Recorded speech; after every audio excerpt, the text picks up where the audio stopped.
Hi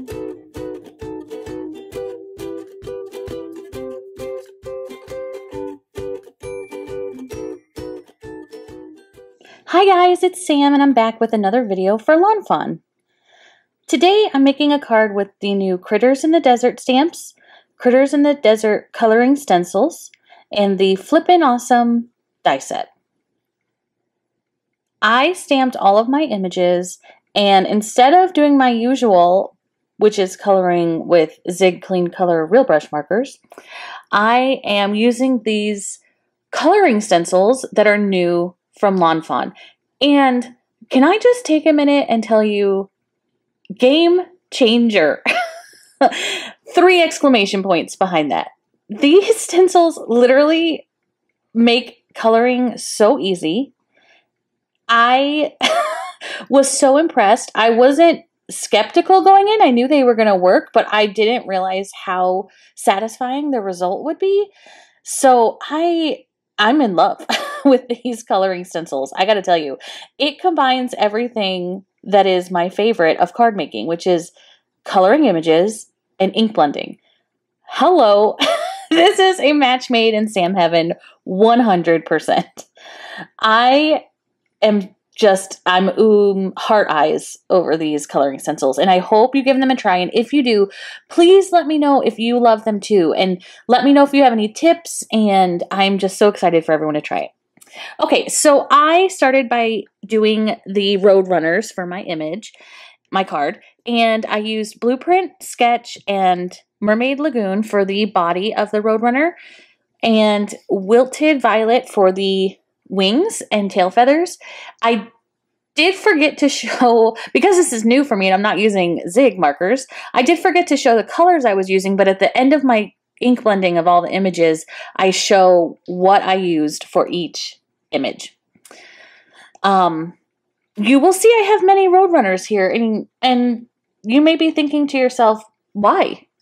But if you saw the card at the beginning of the video, you know I'm making a waterfall card, and I'm creating a belated birthday card that shows the Roadrunner running from frame to frame because he's so fast, and he's going meep meep, and he's late for a birthday party, because who of us has not been late either to a birthday party or sending a birthday card? And I just thought that would be the perfect scene with the Flippin' Awesome die set. So that was my plan for this card. The fox I used fossilized amber for the body, vintage photo for the little nose, and saltwater taffy for his ears. For the scorpion, I am using Lost Shadow to color him and Black Soot to add a little bit of shading. I am using a little bit of a blue piece of paper. It's not a Post-it note because it's not sticky on the end, but it's the size of a Post-it note.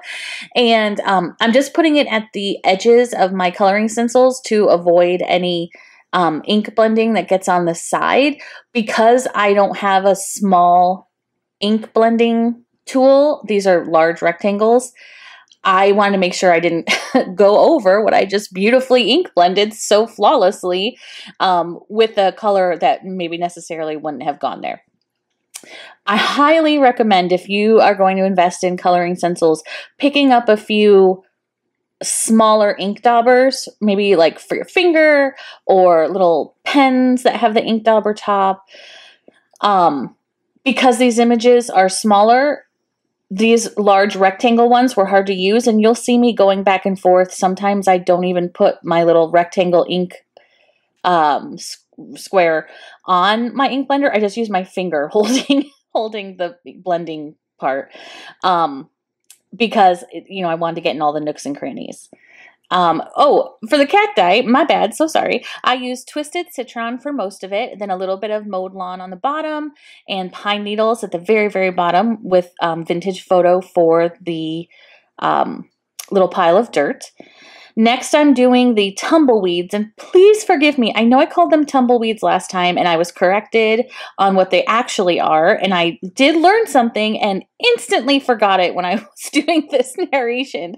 So, for the sake of this video, I'm just going to call them tumbleweeds, but please know, I know that they are not. And I'm using dried marigold with just a little bit of picked raspberry in the middle. Next, I'm going to color the cake with fossilized amber and picked raspberry at the top with a tiny dash of seedless preserves, and then the candles, which is abandoned coral for the tall waxy part, and then mustard seed for the flames. Here I'm just going to show you the colors.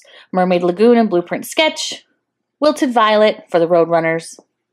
The little rocks were Vintage Photo, Antique Linen and Fossilized Amber, and Vintage Photo and Saltwater Taffy for the ears of my little fox, Black Soot and Lost Shadow for my scorpion, Fossilized Amber and Vintage Photo for the dirt, Twisted Citron, Mowed Lawn, and Pine Needles for the cactus, Dried Marigold, Picked Raspberry for the tumbleweeds, Fossilized Amber, Picked Raspberry for the cake, mustard seed, and abandoned coral for the candles. Whew. Okay, now we're gonna, you guessed it, do more ink blending. This is my dream come true, guys. Okay, so I decided I didn't want to do a blue sky. I decided to go with a pinky, purpley, dusky, sunsetty night sky. So I'm doing picked raspberry at the top with dried marigold at the very bottom. This is my card base, and I am doing a terrible job ink blending. My little ink cushions, I forget what they're called, are so old that they're peeling away from the Velcro. So it's making ink blending difficult. But luckily for me, most of this is going to be covered either by ink splatters or my waterfall flippin' awesome mechanism. So no worries, I wasn't upset. For the bottom, I'm using Fossilized Amber and Vintage Photo. Again, terrible ink blending, but that's okay because, again, it will be mostly covered up. I'm going to splatter some white acrylic ink on the sky portion to make it make them look like stars. And next we're going to work on the die cutting. I die cut with the banner from black cardstock for the sentiment. Then I used white cardstock in 80 pound for the pull tab. White cardstock in 80 pound for the largest square, which I die cut 4 times. And then 80 pound white cardstock with the Flippin' Awesome mechanism. And then I also die cut with 80 pound part of that large Flippin' Awesome die as well. Just the part with the pull tab because I wanted to extend my scene after the 4th one. When you pull it out, I wanted the tab to continue the scene. So I am going to die cut that and sneak it under the mechanism, and I'll show you when I do that. For these 4 scenes on my Flippin' Awesome die, I'm ink blending with the exact same colors in the exact same way. Vintage Photo and Fossilized Amber for the ground, picked raspberry at the top, and dried marigold at the bottom. And then a tiny bit of seedless preserves at the top of that sky as well. Again, super quick ink blending.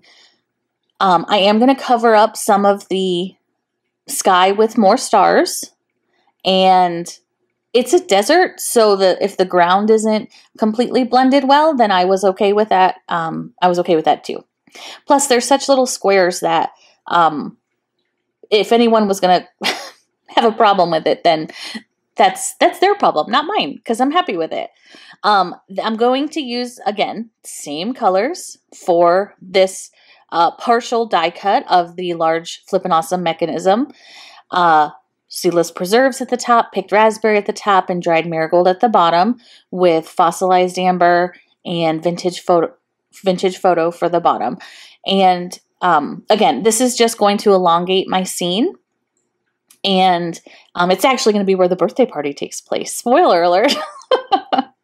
And this is the best part is splattering the stars everywhere.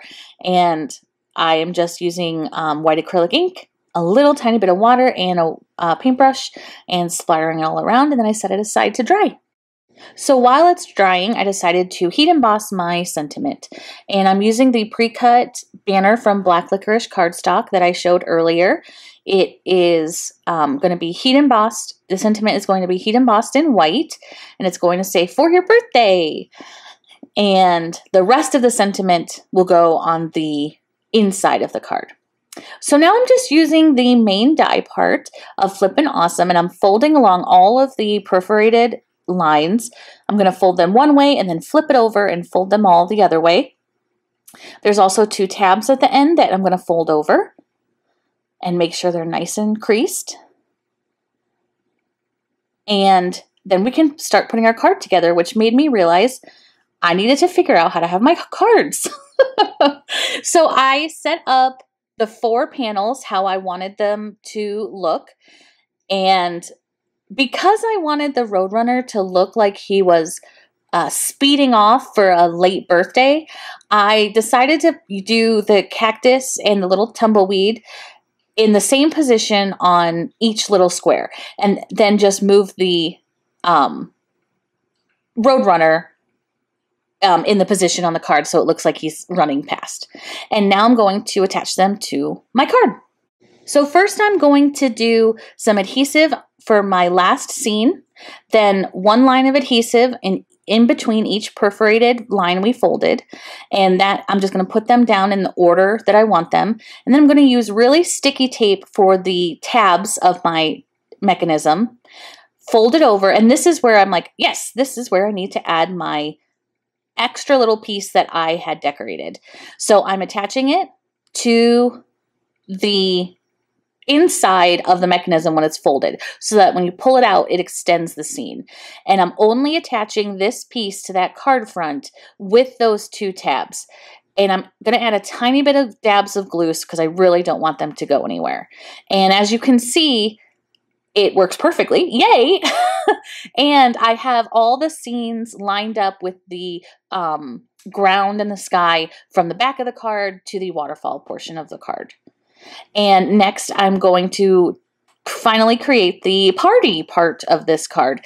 I wasn't really sure where I wanted these images to go, so I was just kind of playing with it, seeing how I wanted it to go. I definitely wanted to put that little Roadrunner coming out all the way, and definitely wanted the cake there. So I'm going to, before I glued anything down on this panel besides the Roadrunner, I decided to heat emboss the rest of the sentiment right on that panel. And it says, sorry I'm running late, which is perfect. Next, I'm just adding that little rock with the scorpion and the cake, and I thought, okay, I'm done. But it looked plain to me, so I wanted to add, well, of course, the banner to the front, but I wanted to add maybe the fox, who is my favorite image from this set, to the front of the card. I couldn't figure out where to put him. I had some extra rocks I thought about putting on the card, but again, I couldn't exactly figure out where I wanted them to go.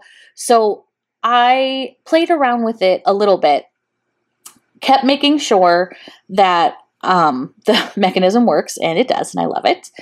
And yay! I mean, I could watch it all day. Does it look like he's running? I hope it looks like he's running. That was my intention. I really wanted to use the fox, so I decided to use him at the end of the birthday party. And look, now the Roadrunner is going to make it just in time for the fox to blow out his candles, and I think this is so cute. I hope that you enjoyed watching me make this card as much as I enjoyed making this card. I hope it inspires you to create a flippin' awesome card with these new coloring stencils, which are just phenomenal. Thanks so much again, and be sure to check this card out up on the Lawnfawn blog. Thanks again. Bye.